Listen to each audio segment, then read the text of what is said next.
Hi, my name is Emily Nolen, and we're going to talk about chemical treatments. In this presentation, we are going to talk about two examples from a dairy system: removing phosphorus from manure and the milking system water. I am going to give you an overview of what all we are going to be covering in this presentation. First off, we are going to cover the importance of phosphorus in agriculture, both on the crop and livestock side of things. Secondly, we are going to cover the main topic of the project, which is chemical treatment methods. Two we're going to use are talking about manure and the milking water systems, and the process that it goes through using coagulants. And lastly, we'll wrap it up covering several key points that to take away from this lecture.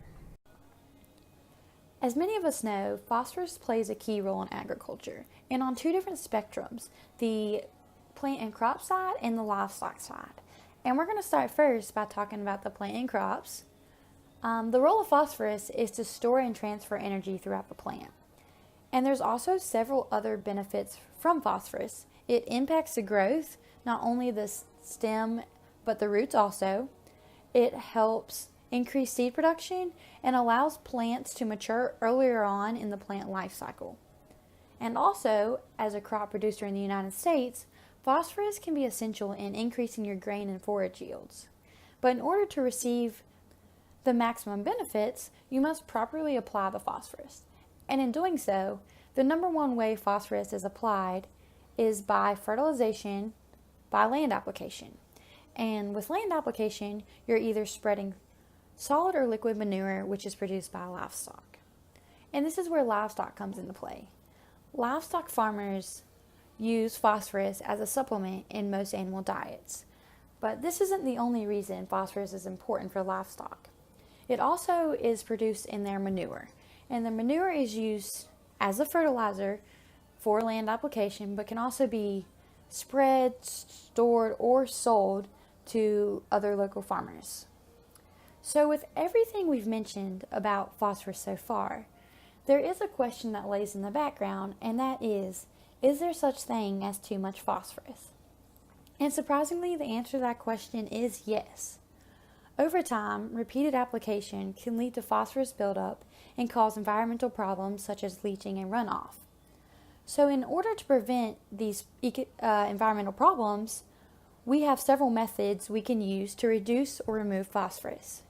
And in this presentation, we are going to talk about chemical treatment method used by dairy farms to remove phosphorus from the liquid manure. So when it comes time for reapplication, the phosphorus won't continue to build up on the land, yet the manure will not be wasted. In the last slide, we talked about the importance of phosphorus on the crop and livestock side of things in agriculture. But the big scheme of that picture wasn't about phosphorus. It was about how there can be too much of something in agriculture, and there needs to be methods on or reduce those problems so everything in agriculture still runs smoothly and nothing is harmed. And doing that, we're going to talk about chemical treatments in the dairy system. And two examples we're going to talk about is removing phosphorus from manure and the milking system water. So what is a chemical treatment? A chemical treatment uses several chemicals such as alum, lime, and ferric, which will be taught later on, to chemically treat different problems or situations. So first we're going to talk about removing phosphorus from liquid manure. Removing this phosphorus from the manure will allow for the farmer not to waste the manure, but to reapply it to the land and not harm the land and crop itself. This is one key example why chemical treatments are a great method for preventing future problems in agriculture. The second example we're going to talk about is the milking system water. What exactly is milking system water? Milking system water is the water used to wash. It's not the water used for the milk from spills or cows directly. This water is generated when equipment and floors are cleaned. So what does a chemical treatment do in this situation? It allows for the small amounts of manure, dirt, or grit to form into masses using chemicals and allows for the liquid to be refiltered and used again. A dairy farmer is benefited from this in several different ways. It allows them to conserve water resources and also protects water quality by reducing nutrient content and potential pathogens that could enter the water system. When talking about the chemicals used during the treatment, the technical term for these are called coagulants.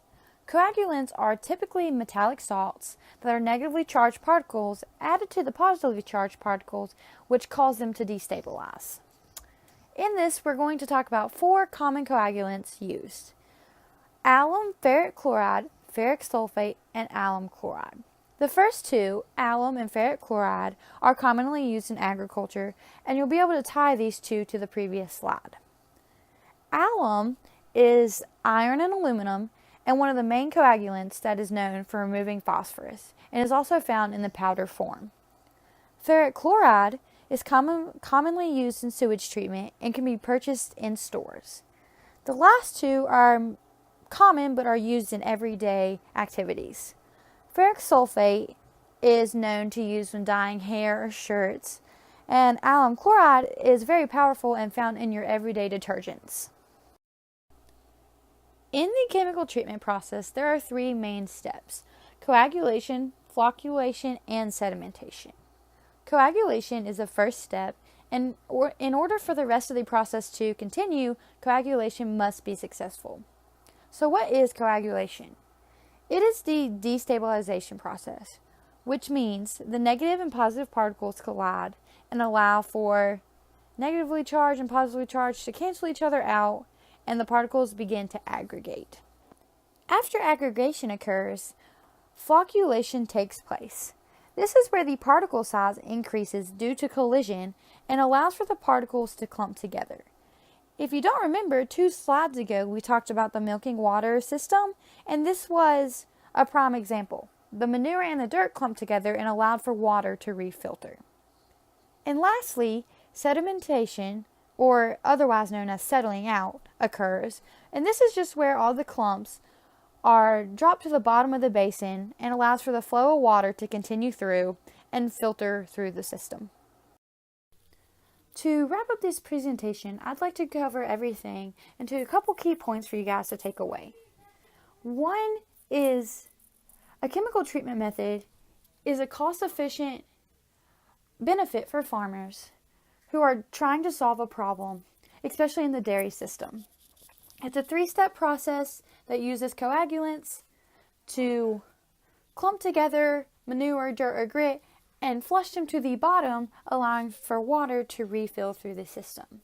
This allows for clean water, no nutrient growth, and also overall can help remove phosphorus from liquid manure, which is a problem when land application reoccurs.